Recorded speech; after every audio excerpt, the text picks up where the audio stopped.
Hello students, welcome to my YouTube channel mathematics with Ravi Garg. Students, इस lecture में मैं आपको बताऊंगी कोसेक एक्स का इंटीग्रेशन कैसे करते हैं, क्या होता है। ठीक है, जब इसका आंसर आ जाए तो मैंने जहां आपको फॉर्मूलाज लिखवाए थे, बताए थे आपको फर्स्ट लेक्चर में, जहां भी आपने उन्हें नोट किया था स्टूडेंट्स, इसे भी वहां लिख लीजिएगा। ठीक है, इसे भी वहां इंक्लूड कर लीजिएगा। मैंने वहां इसे नहीं लिखवाया था क्योंकि मुझे यहाँ आपको इसका डेरिवेशन, इसका प्रूफ करके दिखाना था कि इसका आंसर, इसका इंटीग्रेशन क्या होता है, कैसे आता है। तो देखो, कोसेक एक्स का इंटीग्रेशन करने के लिए आपको cosec x minus cot x, इस टर्म से इसको कोसेक एक्स को डिवाइड करना पड़ता है और मल्टीप्लाई करना पड़ता है। ठीक है, तो मैं क्या कह रही हूँ, इसका इंटीग्रेशन करने के लिए आपने क्या करना है, कोसेक एक्स, आपको इस टर्म को मल्टीप्लाई करना है cosec x minus cot x से। Cosec x minus cot x से मल्टीप्लाई कर दिया और डिवाइड भी करें, cosec x minus cot x. ठीक है, डी एक्स। ऐसा तो नहीं ना खाली मल्टीप्लाई करके छोड़ देंगे, फिर तो ये और ये इक्वल ही नहीं है। यहाँ से तो ये, इसको बिल्कुल आप ये लिख सकते हो क्योंकि इस टर्म से टर्म कैंसिल हो रही है, इस कोसेक एक्स ही आ रहा है। ऐसा मत करना स्टूडेंट्स कि सिर्फ मल्टीप्लाई कर लो, हो सकता है आप गलती कर दो, ऐसा नहीं करना।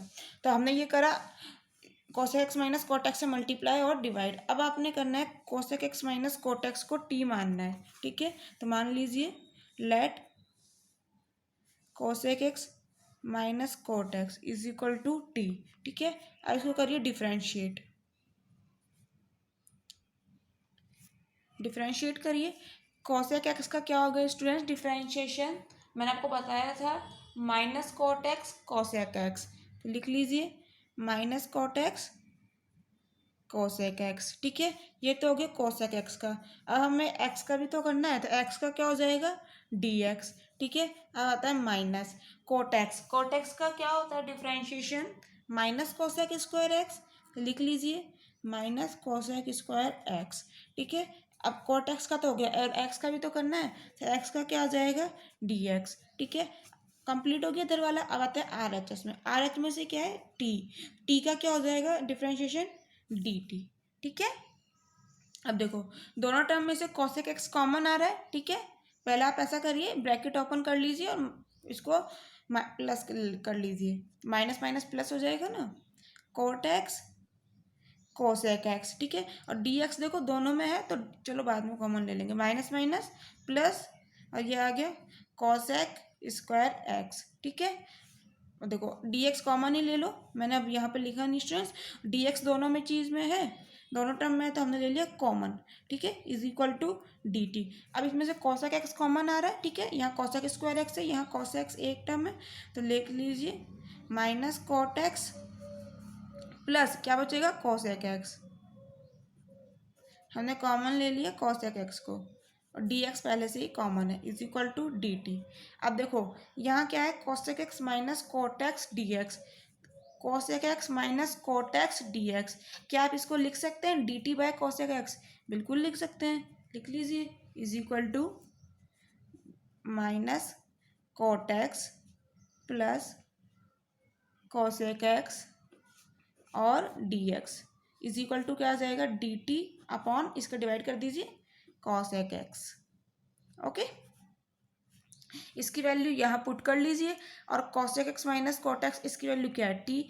दोनों वैल्यूज़ को यहाँ पुट कर लीजिए, तो आपका इंटीग्रेशन क्या आ जाएगा, integration of, now integration of cosec x d x is equal to क्या आ जाएगा आपका, कोसेक एक्स, ये वाली टर्म तो एज इट इज लिख लीजिए कोसेक एक्स। ठीक है, अब cos x minus Kotak x, sorry cosec x minus cot x, इसकी वैल्यू क्या लिख देंगे आप, डी, सॉरी डी एक्स भी इंक्लूड है इसमें, इसकी वैल्यू क्या लिख देंगे आप, D t upon cosec x. ठीक है, लिख लीजिए D t upon cosec x. ठीक है, D t upon cosec x, value लिख दी हमने। अब ये क्या है, cosec x minus cot x, इसकी वैल्यू क्या है, टी, तो आप इसकी जगह लिख दीजिए टी। ठीक है, इज इक्वल टू, इस कोसेक एक्स से ये वाला कोसेक एक्स कैंसिल हो गया। ठीक है, क्या बचा ऊपर, डी टी, और नीचे क्या बचा, टी। ठीक है, अब मैंने आपको बताया था, क्या बताया था मैंने आपको, वन अपॉन एक्स का इंटीग्रेशन लॉग एक्स। ठीक है, one upon x d x, इसका बताया था मैंने आपको, लॉग एक्स होता है इंटीग्रेशन। तो यहाँ एक्स वेरिएबल की जगह टी वेरिएबल है तो कोई बात नहीं, इसका क्या हो जाएगा, log t. Plus constant of integration C. क्या ये हमारा आंसर है? नहीं है। क्यों नहीं है? क्योंकि हमें जो क्वेश्चन दिया था वो था एक्स वेरिएबल में, और जो हमारा ये आंसर आया है ये है टी वेरिएबल में। तो हमें इस टी वेरिएबल को एक्स वेरिएबल में चेंज करना पड़ेगा। तो इसको आप चेंज कैसे करेंगे? आपने टी की क्या वैल्यू मानी थी? हमने टी इज इक्वल टू माना था cosec x minus cot x. तो उस वैल्यू को यहाँ पुट कर दीजिए। ठीक है, लिखिए इस वैल्यू को, cosec x minus cot x plus constant of integration C. ये हो गया हमारा आंसर। ठीक है स्टूडेंट्स, ओके।